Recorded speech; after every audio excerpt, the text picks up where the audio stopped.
ध्यानमूलं गुरोः मूर्तिः पूजामूलं गुरोः पदम् मन्त्रमूलं गुरोर्वाक्यम्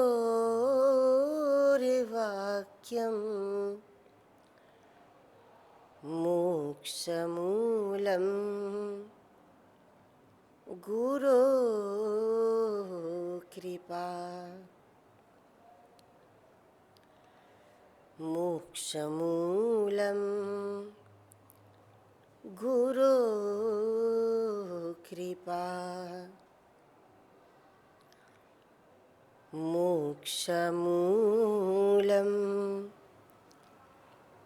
गुरोः कृपा। श्री सद्गुरुनाथ महाराज की जय। संत समाजू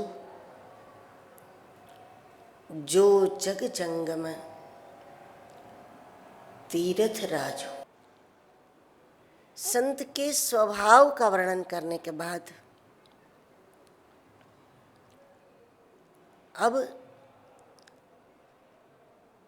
ऐसे ही बहुत सारे संत अगर मिल जाएं तो उसका परिणाम क्या है, अथवा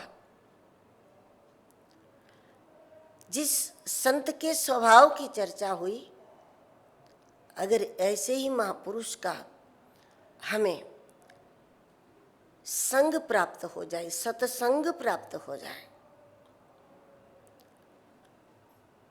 तो उसका परिणाम क्या है। सत्संग का स्वरूप है संत का संग करते करते, संत को सुनते सुनते, संत के सानिध्य में रहते रहते, संत दर्शन में लगे रहने से जब धीरे धीरे सत्य से हमारा संपर्क होने लगता है, सत्य हमारे जीवन में आने लगता है। नहीं तो संतों के साथ जब हम रहते हैं तो संतों के द्वारा बहुत अच्छी बातें बताई जाती हैं, लेकिन वो सारी बातें, वो सारे गुण हमारे अपने जीवन में नहीं आते जल्दी। जिस संत के साथ रहोगे उनकी जरूर प्रशंसा करोगे कि ये तो बहुत उदार हैं, बहुत शांत हैं, बहुत परोपकार करते हैं, बहुत अच्छे हैं, बहुत क्षमाशील हैं। लेकिन जब पूछा जाए कि तुम कितने टाइम से रहते हो,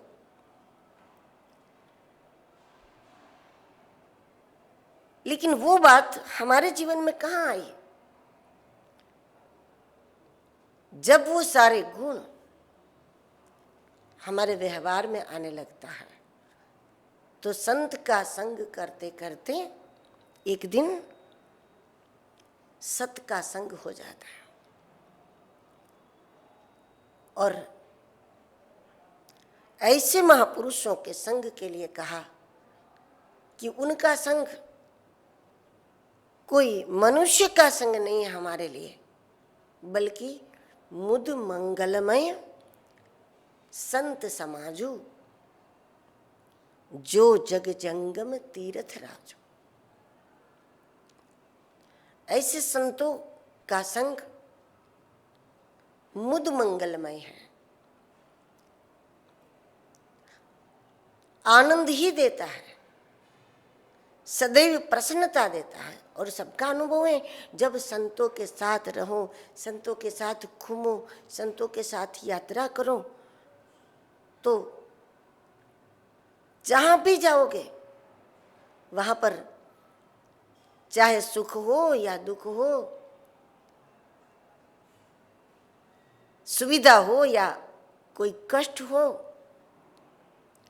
कहीं कमरे में रहने का मिले, कहीं पेड़ की छांव में, लेकिन एक बात तो है कि उसमें प्रसन्नता जरूर होती।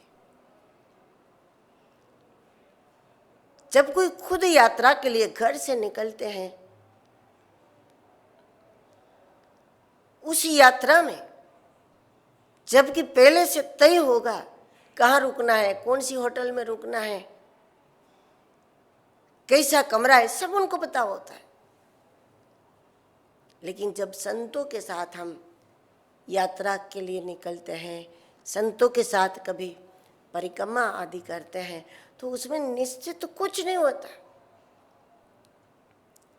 कि कोई बहुत बड़ी सुविधा मिल जाएगी, या फिर आज कहीं किसी की कुटिया में दाल टिक्कड़ खाना होगा, क्या होगा, कल कहाँ खाएंगे, कल कहाँ रुकेंगे, क्या सुविधा होगी, वो कुछ भी पता न होने पर भी उस अनिश्चितता में भी, उस असुविधा में भी एक बात तो होती है, और वो होता है मुद मंगलमय, प्रसन्नता जरूर होती है।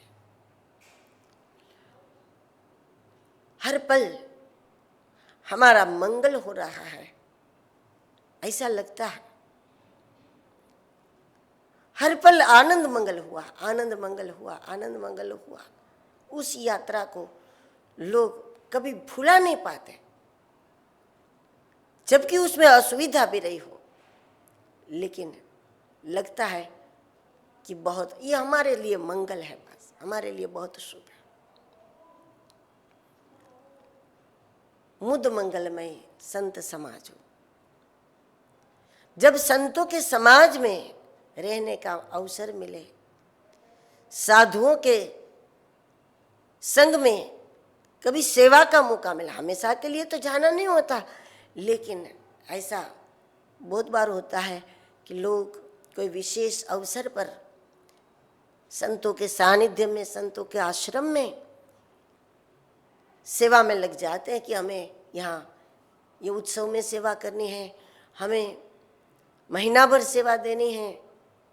जब कुंभ लगता है तो कुंभ में बहुत सारे संत होते हैं, लेकिन साथ साथ उनके बहुत सारे सेवक गण भी होते हैं, जो कि घर परिवार में रहने वाले लोग होते, वो महात्मा नहीं होते, लेकिन फिर भी जब तक कुंभ रहता है तब तक महात्माओं के साथ जो पूरी टीम वहाँ पर सेवा में लगी हुई होती है, वो तो कोई महात्मा नहीं होते, लेकिन उनको उस अवसर पर जो आनंद आता है, उस आनंद की कभी भी स्मृति नहीं होती, अलग ही आनंद है वो। और ऐसे महात्माओं के संग, ऐसे सत्संग को परम दुर्लभ माना है। गोस्वामी जी ने कहा है, सत्संगति दुर्लभ संसारा, और वो कितनी, निमिष दंड परी एको बार, थोड़ी देर का भी सत्संग, निमिष तो बहुत कम टाइम है, आंखों के एक पलकारे का टाइम, बहुत कम टाइम है। इतने पल के लिए, इतने सेकंडों के लिए भी अगर सत्संग मिल गया तो फिर सत्य के साथ हमेशा के लिए हमारा नाता जुड़ जाता है। जैसे चींटी एक बार गुड़ का संग करेगी तो मरेगी तो उसमें, अग्नि में जलने वाले कई ऐसे जीव हैं, कई ऐसे कीड़े हैं जो एक ही बार उसका संग करे लेकिन उसमें खाक हो जाते हैं।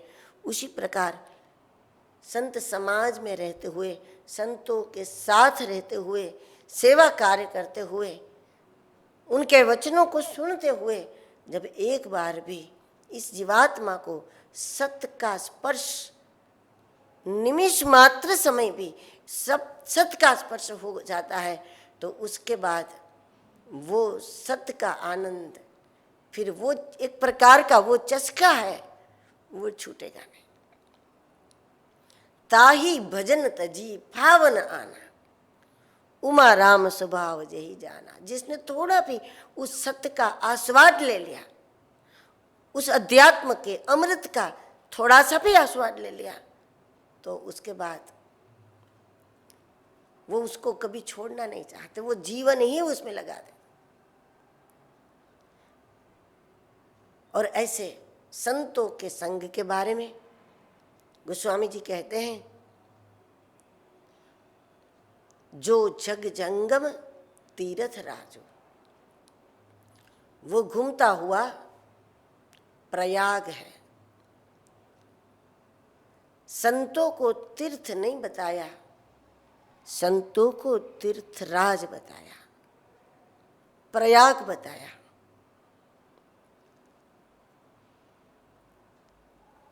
तीर्थ में भी स्नान के करने से, तीर्थ दर्शन से जीवन में जो फल की प्राप्ति होती है वो कुछ समय के बाद हो सकती है, जबकि संत का वचन जब हमारे अंतर मन को छू ले तो उसके बाद जो परिणाम है, जो प्राप्ति है, वो तत्क्षण हो जाते हैं।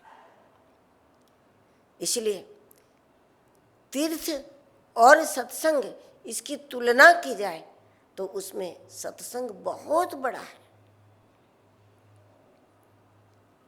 तीर्थ में जाओ, सत्संग मिले ना मिले आपको कहें, लेकिन जब सत्संग मिलता है तो सत्संग में तीर्थों का आगमन हो जाता है। तीर्थ में सत्संग होगा या नहीं पता नहीं, लोग तीर्थों में जाकर भी घूमते फिरते भटकते हैं। तीर्थ में सत्संग होगा या नहीं इसका भरोसा नहीं है, लेकिन सत्संग में तीर्थ का निर्माण होगा, यह सत्य है। कहीं छोटे से छोटे गांव में भी सत्संग हो, बड़े शहर में सत्संग हो, एकांत में हो, भीड़ में हो, कम लोगों में हो, अधिक लोगों में हो, जहां भी होगा, लेकिन सत्संग में तीर्थ का निर्माण हो जाता है। जिस भूमि में सत्संग होगा उस भूमि में तीर्थ का निर्माण हो जाता है। और दुनिया में जहां जहां भी तीर्थ है, तीर्थ कैसे बना? तो तीर्थ का निर्माण तो संतों के कारण ही हुआ है। इसलिए जो जग जंगम तीर्थ राजू, घूमता हुआ प्रयागराज बताया सत्संग को। प्रयाग में 3 नदियां हैं, गंगा, यमुना और सरस्वती। सत्संग रूपी प्रयागराज में भी 3 नदियां हैं। राम भक्ति जहाँ सुर सरी धारा, सरसई ब्रह्म विचार प्रसारा। राम भक्ति, भक्ति रूपी गंगा, राम भक्ति जहाँ सुर सरी धारा। नदियों में गंगा सबसे अलग है। गंगा में जब नदियां जुड़ जाती हैं, अन्य नदियां जुड़ जाती हैं, तो उसका नाम गंगा हो जाता है। गंगा का नाम नहीं बदल जाता। जो धारा गंगा से मिल गई वो गंगा मानी जाती हैं, गंगा का नाम नहीं बदलता। सबसे पहली बात है सत्संग भक्ति प्रदान करता है। सबसे पहली बात राम भक्ति जहां सुर सरी धारा। राम भक्ति की गंगा होती है। ज्ञान का अधिकार सबको नहीं है, लेकिन भक्ति का अधिकार सबको है। जो अन्य किसी मार्ग का अधिकार नहीं रखता, जिसको योग का अधिकार नहीं है, जो आसन आदि नहीं कर सकते, प्राणायाम आदि नहीं कर सकते, जिसको अष्टांग योग का अधिकार नहीं है, जिनको ज्ञान चिंतन का अधिकार नहीं है, जिनको शास्त्रों के रहस्यों का अधिकार नहीं है, उसको भी भक्ति का अधिकार है। और पहले जब कोई भक्तिवान बन जाता है तो भक्ति आगे चलकर उसको ज्ञान का भी अधिकार दे देती है, उसको योग का भी अधिकारी बना देती है। इसलिए सबसे पहले सत्संग भक्ति प्रदान करता है। राम भक्ति जहाँ सुर सरी धारा, राम भक्ति रूपी गंगा, जहाँ भी संत मिले, जहाँ सत्संग मिले, वहाँ सबसे पहला लाभ है हृदय भक्ति युक्त बने और सरसई ब्रह्म विचार प्रसारा। आत्मज्ञान की सरस्वती और विधि निषेधमय कलिमल हरणी, कर्म कथा रवि नंदिनी बरनी।